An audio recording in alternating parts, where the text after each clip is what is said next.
Welcome to our comprehensive guide on essential C++ programming concepts. In this video, we'll explore key topics such as references, dynamic memory, structures, classes, objects, overloading, and namespaces.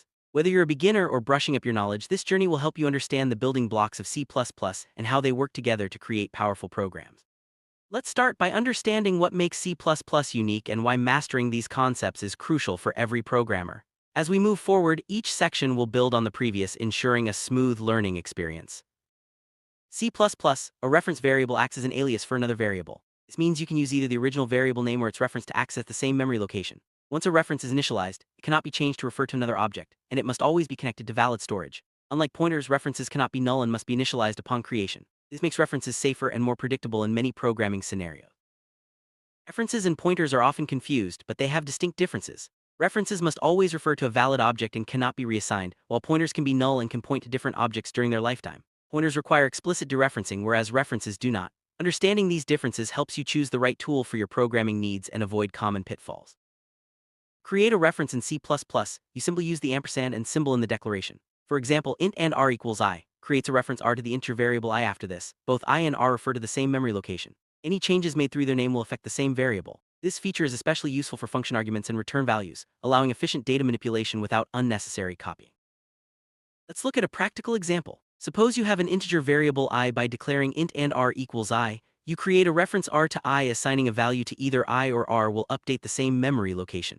This approach is commonly used in functions to modify arguments directly, making your code more efficient and expressive. Dynamic memory management is a crucial aspect of C++. Memory in a C++ program is divided into the stack and the heap. The stack handles local variables, while the heap is used for dynamic memory allocation. When you don't know in advance how much memory you'll need, you can allocate it at runtime using the new operator. This flexibility is essential for building scalable and efficient programs. New operator in C++ allocates memory on the heap and returns a pointer to it. For example, double p value equals new double allocates memory for a double. When you're done with the memory, use delete to free it and prevent memory leaks. Always ensure that every new has a corresponding delete to maintain healthy memory management in your programs. You can also initialize dynamically allocated memory using the new operator. For example, int p equals new int 25 creates an integer pointer p and initializes the memory with the value 25. For custom data types, constructors are used for initialization. This feature makes dynamic memory allocation both powerful and convenient in C++. C++ allows you to allocate arrays dynamically using the new operator. For example, int p equals new int 10 allocates memory for an array of 10 integers. This is especially useful when the size of the array is not known at compile time. Remember to free the memory using delete p when you're done to avoid memory leaks. Normal arrays are deallocated automatically when they go out of scope, but dynamically allocated arrays remain in memory until you explicitly free them. This gives you more control but also more responsibility. Always ensure that you release dynamically allocated arrays with delete to maintain optimal memory usage. Structures are user-defined data types that allow you to group variables of different types under a single name. In C++, structures are more flexible than in C, allowing both data members and member functions. You can define a structure using the struct keyword and access its members using the dot operator. Structures are essential for organizing related data in your program. To define a structure, use the struct keyword followed by the structure name and its members. For example, a book structure can have title, author, price, and book id as members. Access structure members using the dot operator like book1 title. Structures help keep related data together, making your code more organized and readable. You can pass structures as function arguments just like other variables. This allows you to work with complex data in functions, making your code modular and reusable. When passing structures, you can choose to pass by value or by reference, depending on whether you want to modify the original data. Pointers can also be used with structures. By defining a pointer to a structure, you can access its members using the arrow operator. This is especially useful when working with dynamic memory or passing large structures to functions efficiently. C++ structures are more powerful than C structures. In C++, structures can have member functions, static members, constructors, and access modifiers. This makes them similar to classes, providing more flexibility and encapsulation. Understanding these differences helps you leverage the full potential of structures in C++. Unlike C, C++ allows you to define member functions inside structures. This means you can encapsulate both data and behavior within a structure, making your code more organized and object-oriented. For example, you can define functions to set or display values directly within the structure. C++ structures can have static members which are shared among all instances of the structure. This is not allowed in C. Static members are useful for storing data or functions that should be common to all objects of the structure, such as counters or configuration settings. C++ structures can have constructors, allowing you to initialize members when an object is created. This is another feature that brings structures closer to classes, providing more control over how your data is set up and used. C++ structures support access modifiers such as public, private, and protected. This allows you to control the visibility and accessibility of structure members, enhancing data encapsulation and security. In contrast, C structures do not support access modifiers. In C++, you can have both pointers and references to structures, providing flexibility in how you manage and access your data. This is not possible in C, where only pointers are allowed. Using references can make your code safer and easier to read. The sizeof operator behaves differently in C and C++. In C, sizeof an empty structure returns 0, while in C++ it returns 1. This subtle difference can impact how you design and use structures in your programs, especially when dealing with memory allocation. C++ structures allow data hiding through access modifiers, enabling you to restrict access to certain members. This is a key feature of object-oriented programming, promoting encapsulation and security. In C, data hiding is not possible in structures. Unions are similar to structures but use the same memory location for all their members. This means only one member can hold a value at any given time. Unions are useful when memory usage is a concern or when you need to work with different data types in the same memory space. Classes are the foundation of object-oriented programming in C++. A class is a user-defined data type that holds data members and member functions. Objects are instances of classes, representing real-world entities in your program. By defining classes, you create blueprints for objects encapsulating both data and behavior. To define a class in C++, use the class keyword followed by the class name and its members. Objects are created from classes, and memory is allocated only when an object is instantiated. You can access data members and member functions using the dot operator, making it easy to work with complex data structures. C++ classes use access specifiers, public, private, and protected, to control the visibility of members. Public members are accessible from anywhere, private members are only accessible within the class, and protected members are accessible within the class and its derived classes. By default, class members are private, promoting data encapsulation. Public members can be accessed directly from outside the class, while private members cannot. This allows you to protect sensitive data and expose only the necessary functionality. Typically, data members are kept private, and public member functions are used to access or modify them. Member functions can be defined inside or outside the class definition. Functions defined inside the class are automatically inline, reducing function call overhead. You can also define functions outside the class using the scope resolution operator. Member functions operate on the data members of the class, providing a clear interface for interacting with objects.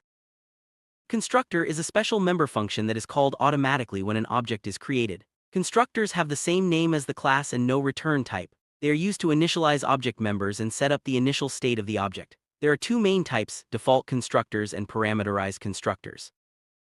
Default constructors take no arguments and are invoked when an object is created without parameters. Parameterized constructors accept arguments, allowing you to initialize objects with specific values.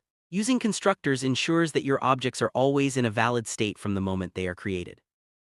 Destructors are special member functions that are called automatically when an object goes out of scope or is deleted. They have the same name as the class, prefixed with a tilde and no return type. Destructors are used to release resources such as memory or file handles before the object is destroyed. In C++, the this pointer refers to the current instance of the class. It's an implicit parameter to all member functions and is used to access the object's own members. The this pointer is especially useful when member variables and function parameters have the same name or when you need to pass the current object to another function. Friend functions are special functions that can access the private and protected members of a class, even though they are not members of the class themselves. To declare a friend function, use the friend keyword inside the class. Friend functions are useful for operations that require access to multiple classes' private data. You can declare arrays as members of a class in C++. These arrays can be private, public, or protected, depending on your design. Arrays within a class are useful for storing collections of related data, such as marks for a student or items in an inventory, all managed within the class structure.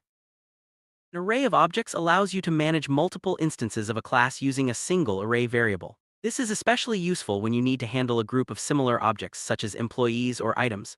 You can access each object in the array using its index, making data management efficient and organized. Using an array of objects offers several advantages. It allows you to store multiple objects under a single name, access data randomly using indices, and reduces memory usage by grouping related data. This approach is ideal for scenarios where you need to manage collections of similar entities. C++ supports overloading, allowing you to define multiple versions of a function or operator with the same name but different parameters. This feature enhances code readability and flexibility, enabling you to perform similar operations on different data types or with varying numbers of arguments. Function overloading lets you create multiple functions with the same name but different parameter lists. The compiler selects the appropriate function based on the arguments provided. This makes your code more intuitive and easier to maintain, as similar operations can share a common function name. For example, you can overload a function called print to handle integers, floats, or strings. When you call print5, the integer version is used. Print314 calls the float version. This approach streamlines your code and reduces the need for multiple function names for similar tasks. Operator overloading allows you to redefine the behavior of operators for user-defined types. For example, you can overload the plus operator to add two objects of a custom class. This makes your classes more intuitive to use and integrates seamlessly with standard C++ syntax. You can overload both unary and binary operators in C++. Unary operators operate on a single operand like increment plus, while binary operators work with two operands like addition plus. Overloading these operators allows your custom classes to behave like built-in types, making your code more natural and expressive. Most C++ operators can be overloaded, including plus, asterisk, slash, and many others. However, some operators such as dot and cannot be overloaded. Knowing which operators can be customized helps you design more flexible and powerful classes. Namespaces help you organize code and avoid naming conflicts, especially in large projects or when using multiple libraries. By defining a namespace, you create a scope for identifiers, ensuring that functions, classes, and variables with the same name can coexist without clashes. To define a namespace, use the namespace keyword followed by the namespace name. You can access members of a namespace using the scope resolution operator. The using directive allows you to bring all or specific members of a namespace into the current scope, simplifying code and improving readability. Namespaces can be nested within each other, allowing for even more granular organization of your code. You can access nested namespaces using multiple scope resolution operators. This feature is particularly useful in large projects where different modules may need their own namespaces. This video, we've covered essential C++ concepts including references, dynamic memory, structures, classes, objects, overloading, and namespaces.